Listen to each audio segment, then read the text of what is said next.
বিসমিল্লাহ তাফসীর আমরা শুনবো সংক্ষিপ্ত আকারে।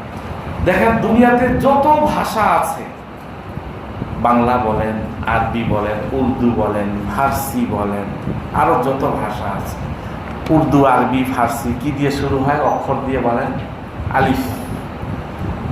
বাংলাতেও আমরা দেখি বাংলাতে শুরু হয় ক দিয়ে, ইংরেজিতে শুরু হয় এ দিয়ে, ঠিক না?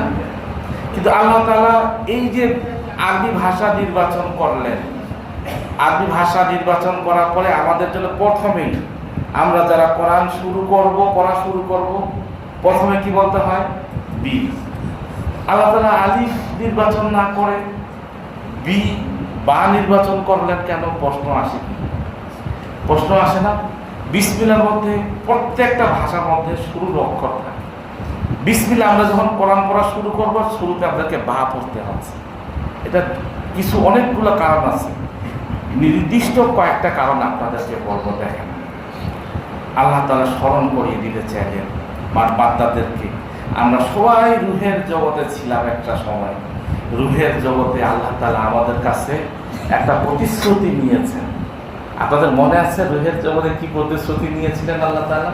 আল্লাহ তাআলা সমস্ত রূহগুলোকে একত্রিত করে বলেছেন, আলাস্তু বিরাব্বিকুম, মানে কি, আমি কি তোমাদের রব নই? এই কথাটা সমস্ত রূহদেরকে সামনে রেখে বলেছেন, আলাস্তু বিরাব্বিকুম, আমি কি তোমাদের রব নই? আমরা সবাই একসাথে বলেছিলাম, কি বলেছিলাম বলেন? কর্মতমান মানুষরা বলেছে সবাই, কি বলেছিলাম? বালা, আল্লাহ অবশ্যই আপনি আমাদের রব। এই যে প্রথম আমাদের থেকে প্রতিশ্রুতি, প্রথম আমাদের থেকে একটা ওয়াদাবদ্ধতা, এটা প্রথম অক্ষরটা আমাদের জবান থেকেও বের হয়েছিল। আমরা প্রথম ওয়াদাও করেছিলাম যেই অক্ষর দিয়ে, সেটা হলো বালা, আল্লাহ অবশ্যই আপনি আমাদের রব, আমরা আপনাকে রব বলে স্বীকার করি। এই যে বালা, প্রথম অক্ষরটা কি বলেন? বা। আল্লাহ তাআলা বুঝাইতে চাইলেন, মানুষকে স্মরণ করিয়ে দিতে চাইলেন, বান্দা তুমি যখন রুহের জগতে ছিলা তখন আমাকে প্রতিশ্রুতি দিয়েছিলা, আমার রব, আমাকে রব বলে তুমি স্বীকার করেছো, আমার সাথে সাথে কি তুমি কিছু ওয়াদা করেছো। দুনিয়াতে তোমাকে পাঠালাম, দুনিয়াতে তোমাকে পাঠিয়ে তোমাকে ওই কথাই স্মরণ করিয়ে দিচ্ছি, ওই ওয়াদা যেন তোমার মিস না হয়। তুমি যেন তোমার ওয়াদা পালনে, যেন তুমি প্রতিশ্রুতি যে দিয়েছিলা সেই প্রতিশ্রুতি পালনে তুমি যেন যথেষ্ট চেষ্টা করো।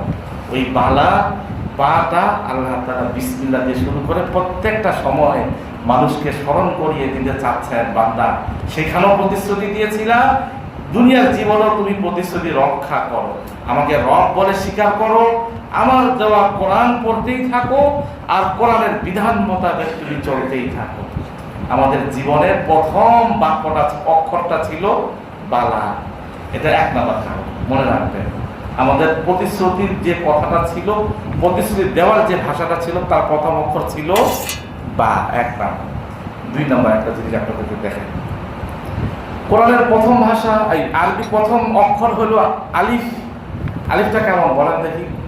সোজা হয়, দাঁড়ানো থাকে, উচ্চারণ করতে জবর বিশিষ্ট। বাহ্যিক সুরতে দেখা যায় যেটা দাঁড়িয়ে থাকে, যেটা জবর বিশিষ্ট বাহ্যিক সুরতে, বাহ্যিক দৃষ্টিতে এটার মধ্যে কেমন যেন একটা অহংকারী ভাব থাকে, একটা অহংকারী ভাব এটার মধ্যে, জবর বিশিষ্ট, দাঁড়ানো। আর বাটা কিভাবে থাকে বলেন? কিভাবে থাকে? একটু শোয়া অবস্থায়।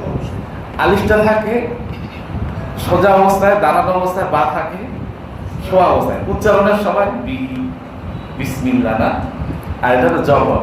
এর মধ্যে বাহ্যিক ভাবে, এটা কোনো বিধান না, কিন্তু এটা বিধান না, আবার কেউ বিধান মনে করবে না, এটা বাহ্যিক ওলামা একরাম ব্যাখ্যা করেছেন, তা লিখেছেন। এর মধ্যে একটা অহংকারী ভাব আছে, এর মধ্যে একটা নরমিয়তের ভাব আছে। মানুষকে আল্লাহ তাআলা বুঝাইতে চাইলেন, বান্দা তুমি নিজের জীবনে নিজেকে যদি এইভাবে ডাউন করে রাখতে পারো, নিজেকে যদি নত করে রাখতে পারো, মান তাওয়াদা লিল্লাহ রাফাআহুল্লাহ, যে আল্লাহ তাআলার জন্য নিজেকে ডাউন করে রাখবে, নিজেকে নত করে রাখবে, আল্লাহ তাআলা তার মাকামকে অনেক উঁচু করে দেবে।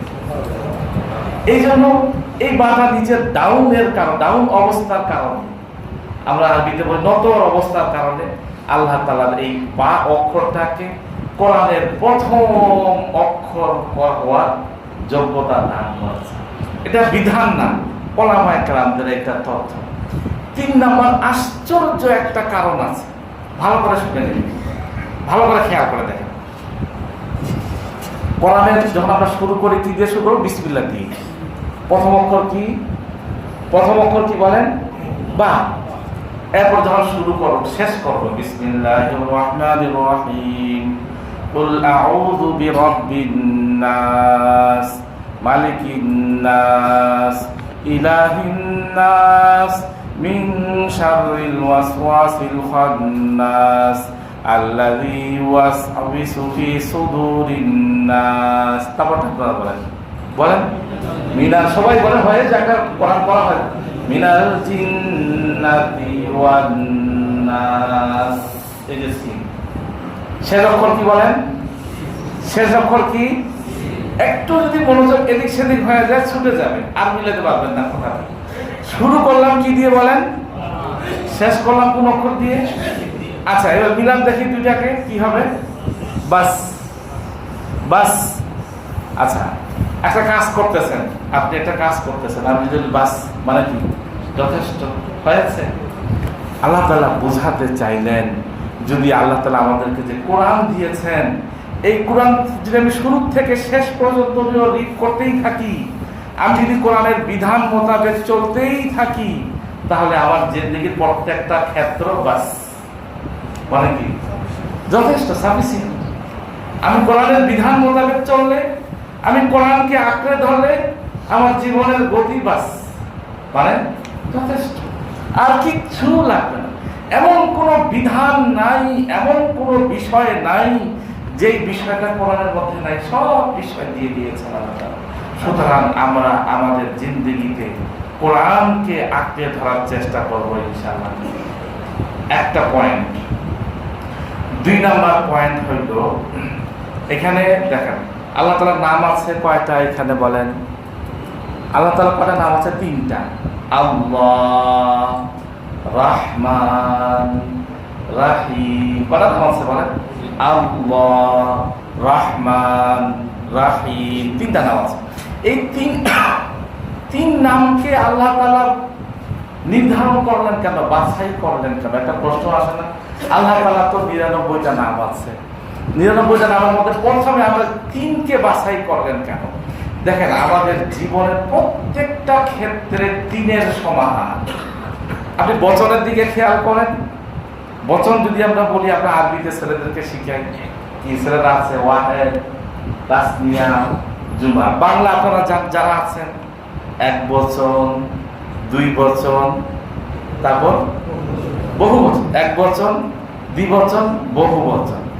এরপর আপনি যখন বড় হবেন, আপনার জীবনের 3টা কাল: শিশুকাল, যৌবনকাল, বৃদ্ধকাল। সমাজের মধ্যে যখন চলাফেরা করবেন, আপনার 3টা অবস্থা। কি কি বলেন? উচ্চবিত্ত, মধ্যবিত্ত, বলেন নিম্নবিত্ত। এই যে 3-এর সমাহার। আপনি যখন আল্লাহ তাআলা যে আমাদেরকে সময় দিয়েছেন, সময়টার মধ্যেও 3টা আছে: past, present, future. Past, present, future, অতীতকাল, বর্তমানকাল, ভবিষ্যৎকাল।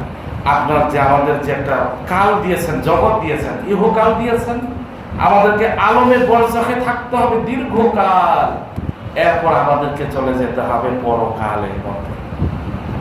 আবার আপনি আমি যাই আমল করি না কেন, প্রত্যেকটা আমলের ক্ষেত্রে ফলাফল 3 ভাগে বিভক্ত। আপনি যদি ভালো আমল করেন, বেহেশত। খারাপ আমল করেছেন, জাহান্নাম। মাঝখানে আরেকটা আছে, আকপাড়ার মধ্যে সূরা আরাফ, আরেকটা আছে আরাফ। যাদের আমল, নেক আমল, বদ আমল সমান সমান, পাল্লা সমান সমান আছে না? এরকম নেক আমলও করে, খারাপ আমলও করে, এর পাল্লা সমান সমান, এক কোনোটা কম বেশ নাই। এরা থাকবে আরাফের মধ্যে। আকপাড়ার মধ্যে সূরা আরাফ আছে। এখানে এই তিনের সমারোহ, এই জন্য আল্লাহ তাআলা এই তিন সংখ্যাটাকে এখানে উল্লেখ করেছেন।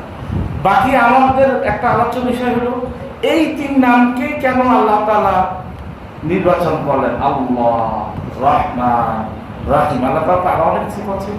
আমাদের জীবনের যত উদ্দেশ্য আছে, সেটা দুনিয়াবি হোক, সেটা আখিরাতি হোক, আখিরাতের উদ্দেশ্য, এই একটা হলো এই তিন নামের মধ্যেই সীমাবদ্ধ। একটা হলো দুনিয়ার অস্তিত্ব। দুনিয়ার অস্তিত্বটা আল্লাহ নামের সাথে সম্পৃক্ত। আল্লাহ নাম যদি না থাকতো, আল্লাহ যদি না থাকতো, এই দুনিয়ার অস্তিত্বই থাকতো না, আমরা দুনিয়ার অস্তিত্বই পেতাম না, আমাদের কোনো অস্তিত্বই পেত না। রহমান, রাহিম। আমরা বছরের শুরুতে বাচ্চাদেরকে যখন কিতাব পড়াই, যখন কিতাবের শুরুতে বিসমিল্লাহ আসে, তখন আমরা বাচ্চাদেরকে বলি দুনিয়ার মধ্যে আল্লাহ তাআলার হুকুম পালনকারী বান্দাও আছে, দুনিয়ার মধ্যে আল্লাহ তাআলার নাফরমান বান্দাও আছে। তো দুই ধরনের বান্দা, কিন্তু আল্লাহ তো এখন এমন কখনো বলেননি যারা আমার ইবাদত করবা, আমার হুকুম পালন করবা, তাদের জন্য রিজিক দিব। যারা আমার ইবাদত করবা না, হুকুম পালন করবা না, তাদেরকে আমি রিজিক দিব না, এই কথা আল্লাহ তাআলা বলেননি। বরং দেখা যায় তারা বেশি রিজিক পাচ্ছে, ঠিক না, পরীক্ষা স্বরূপ পাচ্ছে। আমরা ছেলেদেরকে বলি রহমান, বলি ইয়া রহমানাদ দুনিয়া ওয়া ইয়া রাহিমাল আখিরা। রহমানের মধ্যে একটু দয়া বেশি, যার কারণে দুনিয়ার মধ্যে নেককার বান্দারাও রিজিক পাচ্ছে, বদকার যারা আছে, কাফের যারা আছে, এরাও রিজিক পাচ্ছে। কিন্তু যখন আমরা পরকালে চলে যাব, রাহিম নামটা শুধু পরকালের জন্য। সেখানে যারা আল্লাহ তাআলার ইবাদতকারী ছিল, আল্লাহ তাআলার হুকুম পালনেওয়ালা ছিল, তারাই শুধু রাহিমের যে দয়া আছে তারাই ভোগ করবে। যারা নাফরমান ছিল, কুফরি করেছে, তারা কোনোদিন রাহিম নামের যে দয়া, এইটা তারা কিয়ামতের দিন পাবে। এই জন্য বাচ্চাদেরকে আমরা বলি ইয়া রহমানাদ দুনিয়া ওয়া ইয়া রাহিমাল আখিরা। সূরা বাকারার মধ্যে ইব্রাহিম আলাইহিস সালাম দোয়া করতেছিলেন, রব্বি জাআল হাযা বালাদান আমিনা ওয়ারযুক আহলাহু মিনাস সামারাতি মান আমানা মিনহুম বিল্লাহি ওয়াল ইয়াউমিল আখির। আল্লাহ, যারা ঈমানদার তাদের আপনি এই রব্বি জাআল হাযা বালাদান আমিনা, ও বাচ্চাকে রেখে গেলাম এই শহরের মধ্যে, এই শহরকে আপনি নিরাপদ নগরী বানিয়ে দেন। ওয়ারযুক আহলাহু মিনাস সামারাতি মান আমানা মিনহুম বিল্লাহি ওয়াল ইয়াউমিল আখির। এবং এই শহরে যারা বসবাস করবে ঈমানদার, তাদেরকে আপনি উত্তম ফল দিয়ে রিজিক দান করিয়েন। আল্লাহ তাআলা পরে বলেন ওয়ামান কাফারা ফাউমাতিউহু কালিলান।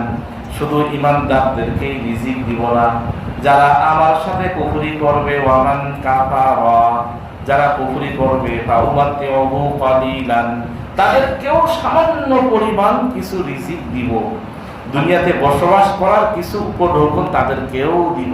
সুম্মা আতারহু ইলা আযাবিন নার, এরপর তাদেরকে আমি পাকড়াও করে নিয়ে যাব জাহান্নামের মধ্যে। কিন্তু দুনিয়াতে দিব, প্রথমে শুধু যে ঈমানদারদেরকেই দিব সেটা নয়, যারা কুফরি করবে তাদেরকেও দিব, কিন্তু সময় যখন শেষ হয়ে যাবে তখন তাদেরকে নিয়ে চলে যাব আমি জাহান্নামের মধ্যে। এই জন্য এই তিন নামকে আল্লাহ তাআলা বিশেষভাবে নির্বাচন করেছেন। আরেকটা জিনিস আপনার আজকে বলেছি, শুধু সূরা শুধু বিসমিল্লাহর তাফসীর শুনবো, আমরা মনে রাখবেন। এক নম্বর শুনলাম বা কেন নির্বাচন করেছেন, দুই নম্বর শুনলাম তিনটা নামকে নির্বাচন করেছেন কেন, তিন নম্বর শুনলাম এই তিনটা নামকে নির্বাচন করেছেন কেন, চার নম্বর আরেকটা শব্দ আছে কয়টা দেখেন। ইসমুন, বিসমিল্লাহ এক শব্দ হয়, বিসমিল্লাহ এক শব্দ, রহমান এক শব্দ, রাহিম আরেক শব্দ, চারটা শব্দ। ইসমুন, আল্লাহ, রহমান, রাহিম, কয়টা শব্দ আছে বলেন? ইসমুন, আল্লাহ, রহমান, রাহিম, চারটা শব্দ আছে। আমাদের জীবনের মধ্যে চার সংখ্যার ব্যাপক প্রচলন আছে। আল্লাহ তাআলা যখন বান্দাকে সৃষ্টি করলেন, বান্দাকে সৃষ্টি করার সময় কয়টা জিনিস দিয়ে সৃষ্টি করেছেন বলেন? আগুন, পানি, মাটি, বাতাস। কয়টা বলেন? আগুন, পানি, মাটি, বাতাস। সংক্ষেপে বলেন।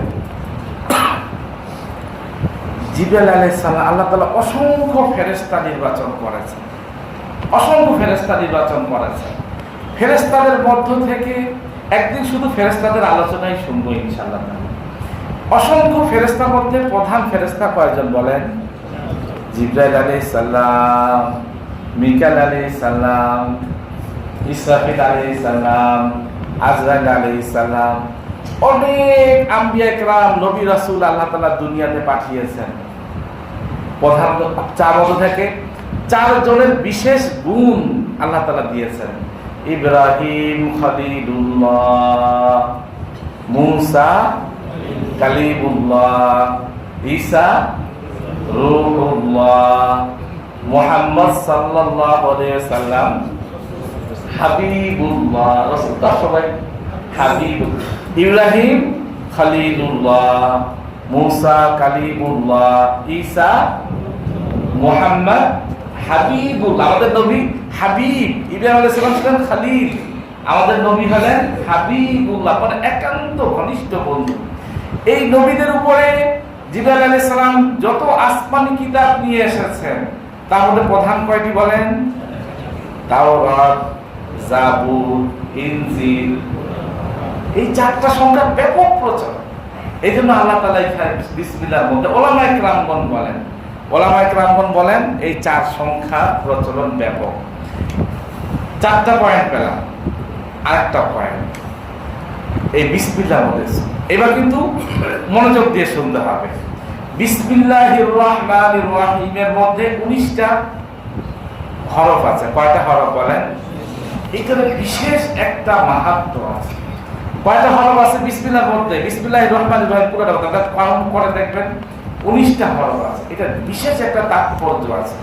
দেখেন, আমরা দিন রাত্রে কয়েক ওয়াক্ত নামাজ আদায় করি? 5 ওয়াক্ত নামাজ আদায় করি। তো 5 ওয়াক্ত নামাজের জন্য আমরা 5টা ঘন্টা আমরা প্রিপারেশন নিই, প্রিপেয়ার হয়ে যাই যে আমরা 5 ওয়াক্ত নামাজ আদায় করব 5 ঘন্টা।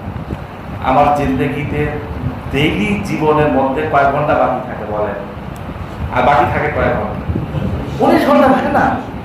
আমি প্রিপেয়ার হই, আমি প্রিপারেশন নেই যে আমাকে 5 ওয়াক্ত 5টা ঘন্টায় আমাকে 5 ওয়াক্ত নামাজ আদায় করতে হবে। এজন্য আমার আলাদা প্রস্তুতি থাকে। যারা এখানে আসেন, ফজরের নামাজে আসেন, অনেক ভাইদের সাথে আমার কথা হয়। 1 ঘন্টা আগে না, আরো বহু আগে এখানে উঠে যান, তাহাজ্জুদ পড়েন, রেডি হন, উজু ইস্তেঞ্জার ব্যাপার আছে, তারপর নামাজের জন্য আসেন, বসে থাকেন, নামাজ পড়েন, আরো কিছুক্ষণ বসে থাকেন।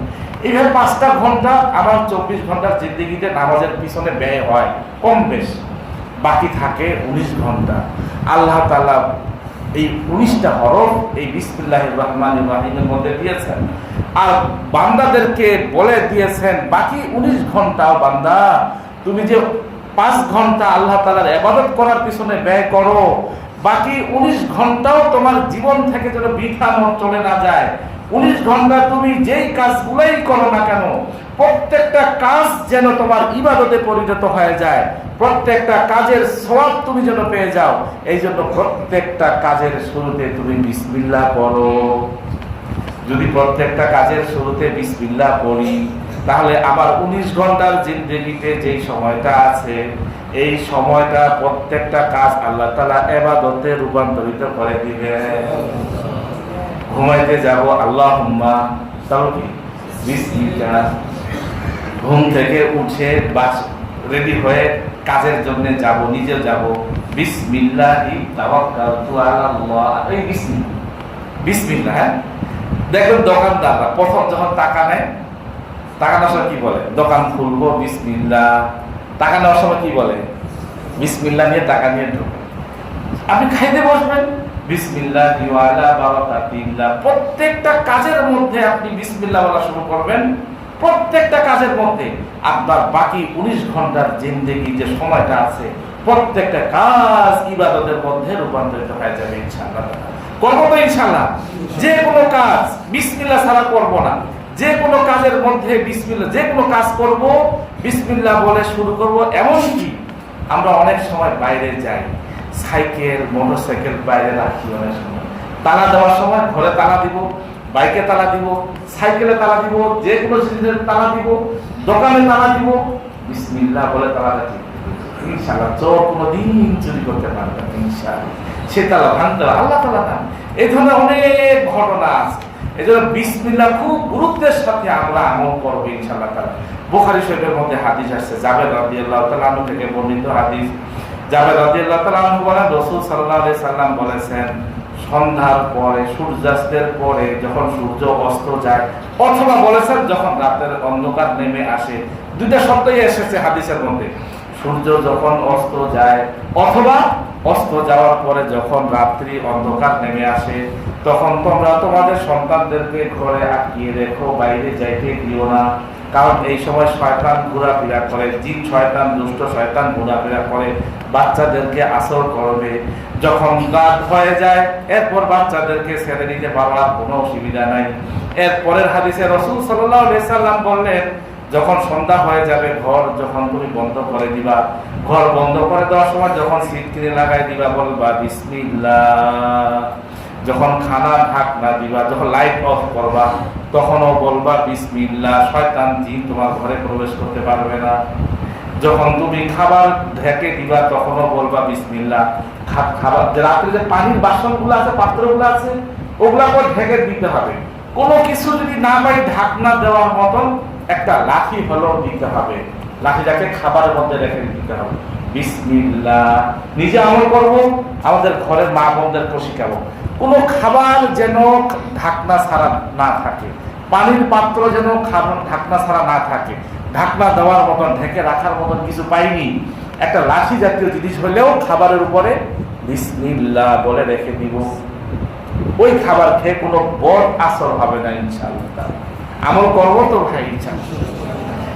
জাহেলি জামানার একটা অভ্যাস ছিল, যখন মানুষ কোনো কাজ করতো, জাহেলি জামানার কাফেররা, তখন তাদের মূর্তিদের নাম, লাত, উজ্জা, এই ধরনের মূর্তিদের নাম নিয়ে তারা কোনো কাজ শুরু করতো।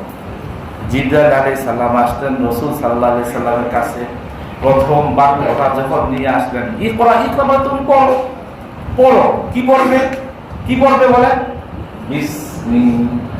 ইকরা মানে তো পড়েন, কি পড়বেন? বিসমি রাব্বিকাল্লাযী খালাক।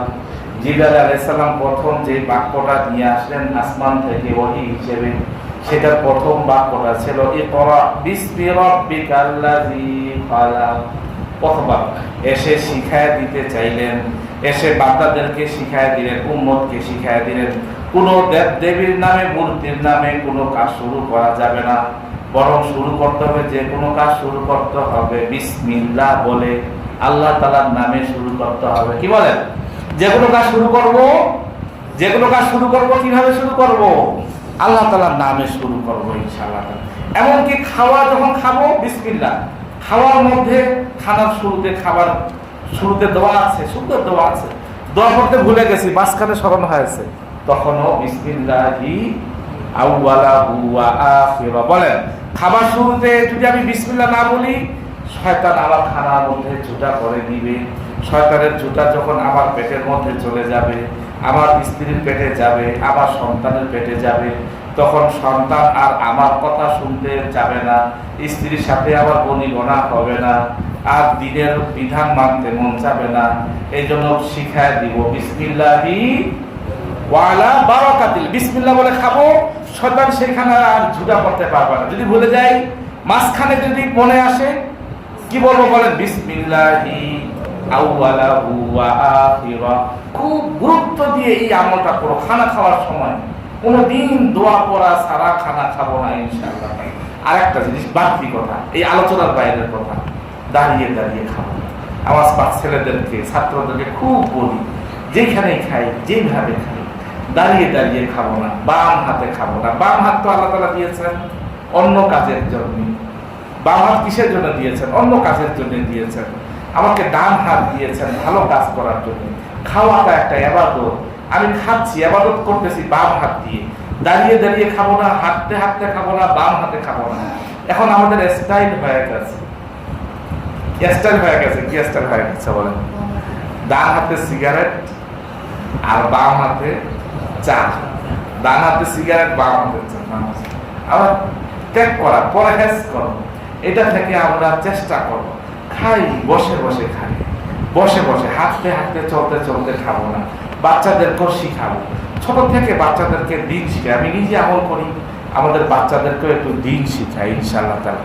হুদায়বিয়া সন্ধি হচ্ছিল, হুদায়বিয়া সন্ধির মধ্যে রাসূল সাল্লাল্লাহু আলাইহি সাল্লাম ফাদা কাতিবান, কাতেবকে ডাকলেন। কাতেব ছিল আলী। আলী রাদিয়াল্লাহু তাআলা মুখে বলেন, উক্তুব বিসমিল্লাহির রহমানির রহিম, সন্ধি লিখো, লিখার আগে শুরু করো বিসমিল্লাহির রহমানির রহিম। কুরাইশদের প্রতিনিধি ছিলেন সুহাইল, সুহাইল ছিল কুরাইশদের প্রতিনিধি। তখন তিনি বললেন, আমার রহমান ওয়ামা আদরি মার রহমান, উক্তুব বিসমিকা বিসমি আল্লাহুম্মা, আমরা রহমান আবার কে? রহমান কাউকে চিনি না, বরং তুমি বিসমি আল্লাহুম্মা লিখো, বিসমিল্লাহির রহমানির রহিম লেখার দরকার নেই। রাসূল সাল্লাল্লাহু আলাইহি ওয়াসাল্লাম বলেন, ঠিক আছে, তুমি ওইটাই কি। তার মানে লিখার অভ্যাস ছিল। রাসূল সাল্লাল্লাহু আলাইহি ওয়াসাল্লাম শুরুতে আলী রাদিয়াল্লাহু তাআলা আনহুকে ডেকে বললেন, উক্তুব বিসমিল্লাহির রহমানির রহিম, আলী তুমি লিখো বিসমিল্লাহির রহমানির রহিম। এই জন্য বলার শুরুতেই শুধু বিসমিল্লাহ বলবো সেটা নয়, লেখার শুরুতেও বিসমিল্লাহ। তবে হ্যাঁ, এই যে পোস্টারে যে আমরা লিখি বিসমিল্লাহ, এটা আবার অনেক সময় ছিঁড়ে যায়, মাটির নিচে পায়ের নিচে চলে যায়।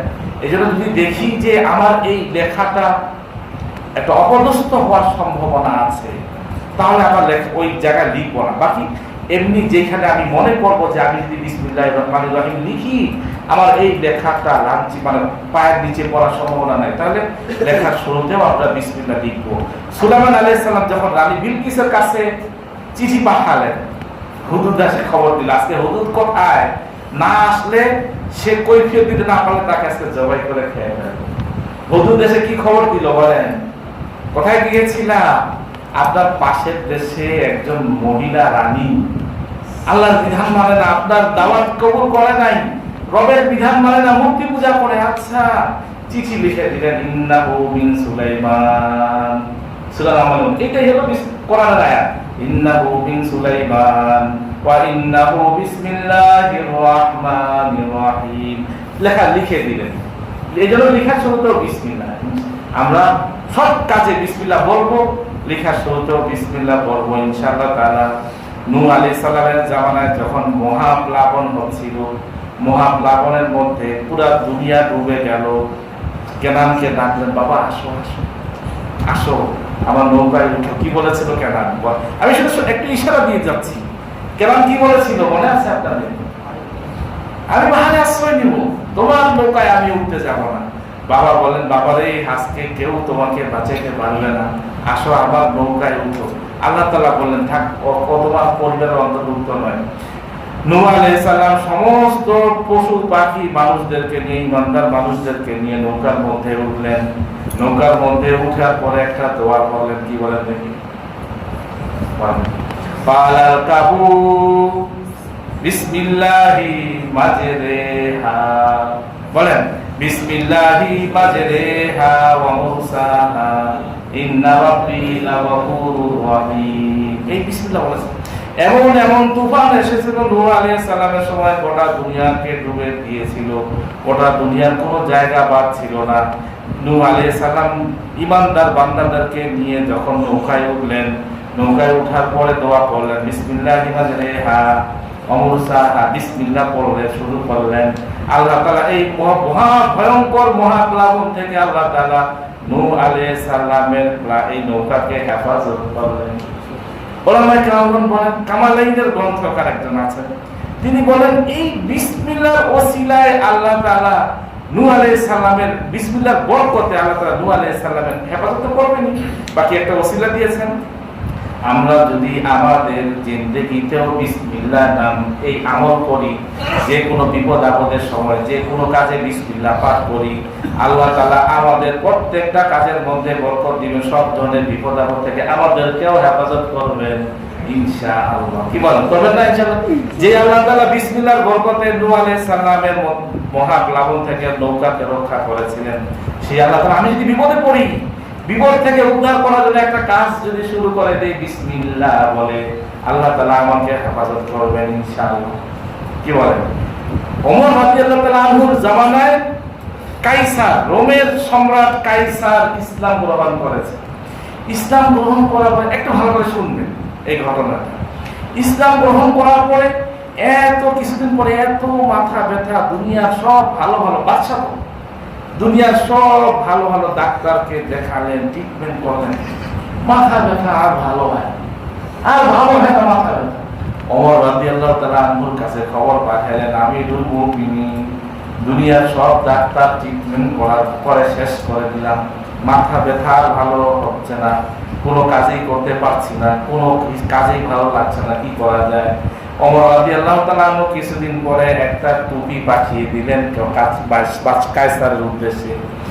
ওমর আমিরুল মুমিনিন, ইসলামের খলিফা, দ্বিতীয় খলিফা, আমিরুল মুমিনিনের পক্ষ থেকে হাতিয়া আসতেছে দেখে রাজকীয়ভাবে সেই টুপিটাকে গ্রহণ করলেন, মাথার মুকুট ফেলে দিয়ে খলিফার হাদিয়া সেই টুপিটাকে মাথায় দিলেন। সাথে সাথে ব্যথা,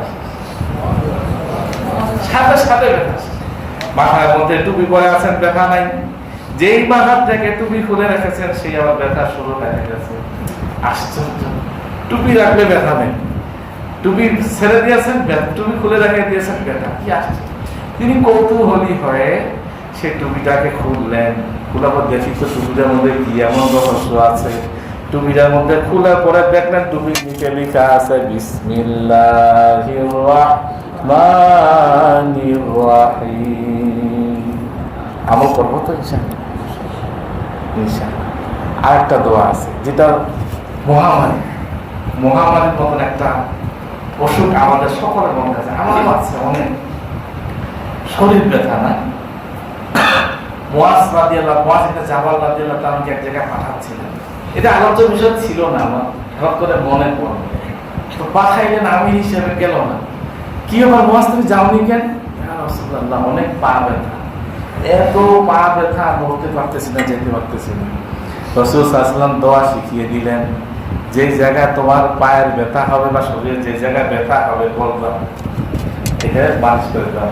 তিরমিজি শরীফের মধ্যে দোয়ার অধ্যায় হাদিস এসেছে, বিসমিল্লাহি ওয়া বিইজ্জাতিহি ওয়া কুদরাতিহি, এক সুন্দর দোয়া আছে, হঠাৎ করে মনে পড়ে জন্য আপনাদের বললাম। 7 বার যদি কেউ মালিশ করে এভাবে ব্যথার জায়গায়, বিসমিল্লাহি ওয়া বিইজ্জাতিহি ওয়া কুদরাতিহি, সুন্দর একটা দোয়া আছে, আপনাদের যদি মাগরিবের সময় শিখিয়ে দিব ইনশাআল্লাহ। মিন শাররি মা আজিদু ওয়া উহাজিরু, 7 বার যদি কেউ পরে মালিশ করে, যে জায়গায় ব্যথা হবে ইনশাআল্লাহ তাআলা ব্যথা ভালো হয়ে যায়। মুআজ ইবনে জাবাল রাদিয়াল্লাহু তাআলা আনহুকে যখন শিখিয়ে দিলেন, জাবাল রাদিয়াল্লাহু তাআলা আনহু সাথে সাথে এইটা আমল করলেন, সাথে সাথে ব্যথা রিমুভ হয়ে গেল। এটা বংশীয় ব্যথা, সেটা তো আর যাবে না, এটা বরকত, এটা বরকতের। এই জন্য আমল করবো, খুব আমল করবো। আর একটা ঘটনা শোনাবো, বিশাল হাফি, ভালো করে শুনবেন, বিশাল হাফিজ আহমদুল্লাহ আলাইহি নামে একজন যুগ শ্রেষ্ঠ আল্লাহর ওলি ছিলেন। আগে কিন্তু এরকম ছিল না, আল্লাহর ওলি ছিলেন না। প্রথম জামানায় তিনি শরাব খানায় যেতেন, শরাব খাইতেন আর মাতাল হয়ে পড়ে থাকতেন সারাদিন রাত, মাতালে পড়ে। একদিন যাচ্ছেন শরাব খানায়, শরাব পান করবেন নিয়মিত, স্বাভাবিক নিয়মে শরাব পান করেন, যাচ্ছেন, যাওয়ার সময় দেখলেন মাটির মধ্যে একটা কাগজের টুকরা পড়ে আছে, কাগজের টুকরাটাকে তুললেন, কাগজের টুকরাটাকে তোলার পরে দেখলেন সেখানে লেখা আছে বিসমিল্লাহির রাহমানির রাহিম। যাচ্ছে কোথায়? সবখানে যাচ্ছে, কাগজ দেখলেন, কাগজের মধ্যে লেখা আছে বিসমিল্লাহির রাহমানির রাহিম। সব মাটি দিয়ে থাকতে তো ধুলাবালি থাকবে, যখন দেখবেন বিসমিল্লাহ আছে, যত ধরনের সম্মান করা যায়, যত ধরনের সম্মান করা যায় সব ধরনের সম্মান করলেন, তাজিম করলেন, তাজিম করলে ভালো একটা ভালো জায়গায় রাখলেন, নিজের মন মতন একটা জায়গায় রাখলেন, একটা জায়গার মধ্যে এমন জায়গা রাখলেন যে জায়গার মধ্যে ওই কাগজটার যেন বেএহতেরামি না হয়, বেএহতেরামি মানে যেন অসম্মান না হয়, এমন একটা জায়গায় কাগজটাকে ঢুকায় রাখলেন। ঢুকায় রাখার পরে চলে গেলেন শরাব খানায়, শরাব খায় নেশা করে মাতাল হয়ে পড়ে রইলেন। সেই জামানার একজন শ্রেষ্ঠ আল্লাহ তাআলা বলেছিলেন হাসান বসরি রহমাতুল্লাহ আলাইহি, হাসান বসরি রহমাতুল্লাহ আলাইহিকে আল্লাহ তাআলা ইলহাম করে দিলেন। আল্লাহর কাছে ইলহাম হয়, এলহাম হয় না, দিনের মধ্যে একটা থেকে আলাদা ঢুকায় রাখেন, যাও যাও যাও বিশের হাফি শরাব খানায় মাতাল হয়ে পড়ে আছে, তাকে নিয়ে আসো। এলহাম হওয়ার পরে হযরত হাসান বসরি রাহমাতুল্লাহ আলাইহি ছুটে চলে গেলেন সেই শরাব খানার মধ্যে। শরাব খানার মধ্যে যেরকম ভাবে শরাব পান করা হয় সেরকম ভাবে নাচ গানেরও ব্যবস্থা থাকে। এই গভীর রাত্রে যুগ শ্রেষ্ঠ আল্লাহর ওলি হাসান বসরি রাহমাতুল্লাহ আলাইহিকে দেখার পরে সবাই অবাক হয়ে গেল, হতভম্ব হয়ে গেল। সবাই তো চিনি, সবাই চিনি আমাদের আল্লাহর ওলিদেরকে, আমাদের দেশের আল্লাহর ওলিদেরকে আমরা সবাই চিনি না? সবাই দেখে হতভম্ব হয়ে গেল, হযরত আপনি এত রাত্রে এখানে কি করেন? তো হযরত বললেন, আমি নিজ ইচ্ছায় আসি নাই এখানে, না আমি নিজ ইচ্ছায় এখানে আসি নাই, আমি আমাকে খোঁজ দাও, বিশের হাফি এইখানে এসেছে, আমাকে পাঠানো হয়েছে বিশের হাফিকে নিয়ে যাওয়ার জন্য, আমাকে তোমরা খবর দাও বিশের হাফি কোথায় আছে, আমাকে বলে দাও আমি তার কাছে যাব। সবাই দেখিয়ে দিল ওই যে বিশের হাফি মাতাল অবস্থায় সেইখানে পড়ে আছে। বিশের হাফি যখন মাতাল অবস্থায় পড়ে আছে, আল্লাহ তাআলার নির্দেশে যখন গেছেন হযরত হাসান বসরি রাহমাতুল্লাহ আলাইহি অপেক্ষা করেন বিশের হাফিকে না নিয়ে তিনি এই শরাবখানা থেকে যাবেন না। যখন মাতলামি কেটে গেল, মাতলামি কেটে যাওয়ার পরে হযরত হাসান বসরি রাহমাতুল্লাহ আলাইহি বিশের হাফিকে নিয়ে বের হয়ে গেলেন। বিশের হাফিকে নিয়ে যখন বের হয়ে গেলেন, আল্লাহ তাআলা আসমান থেকে একটা আওয়াজ শুনায়া দিলেন, ইয়া বাশারু রাফাতা ইসমি ফারাফানাকা। হে বিশের, আমার কাগজটা মাটির নিচে পড়েছিল, ধুলাবালির মধ্যে ধুলাবালি লেগেছিল, আমার নাম লেখা কাগজটাকে তুমি উপরে তুলে গুঁজিয়ে রেখেছো ভালো জায়গায়। রাফাতা ইসমি ফারাফানাকা, আমিও তোমাকে উচ্চ মাকাম দান করলাম, এই গান্ধা জীবন থেকে তোমাকে আমি পবিত্র করব। তাইয়ারতা ইসমি ফাদিবেনাকা, আমার এই কাগজকে তুমি পবিত্র করেছো, ধুলাবালি সরিয়েছো, ভালো জায়গায় রেখেছো, আমিও তোমাকে পবিত্র করলাম। কি করেছিল, কি করেছিল বলেন না? কি সাধারণ একটা কাজ, সবার মধ্যেই তো বাতাল হয়েছিল, শুধু দিলের মধ্যে চোখ লেগেছে, আহারে আমার আল্লাহ তাআলার নাম মাটির নিচে পড়ে আছে, সেটা কিভাবে মাটির হোক, আমি যাই হোক না কেন আমার রবের নাম তো মাটির নিচে পড়ে আছে।